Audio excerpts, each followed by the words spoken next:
First English homework చేద్దామా? ఏంటి కన్నా స్కూల్లో మీ English teacher my favourite festival మీద 10 లైన్స్ ఓరల్‌గా చెప్పమందా? చెప్పావా? ఓకే. ఇంకా బాగా చెప్తుంటివి కానీ, కొన్ని పదాలు ఇంగ్లీష్‌లో ఎలా వాడాలో అనేది అర్థం అవ్వలేదా? ఓకే. కన్నా, ఒక పని చెప్తాను చేస్తావా? గ్రామర్‌తో పాటు మన వొకాబులరీ చాలా స్ట్రాంగ్‌గా ఉండాలి. అప్పుడే ఇంగ్లీష్ బాగా ఇంప్రూవ్ చేయగలం. ఓకేనా? నేనొక పని చెప్తాను. నువ్వు రోజు స్టోరీ బుక్ చదువుకుంటావు కదా!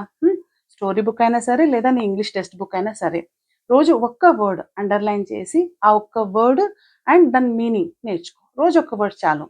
సో, నెలలో అంటే 1 మంత్‌లో నువ్వు ఎన్ని వర్డ్స్ నేర్చుకుంటావు? 30 వర్డ్స్ కదా!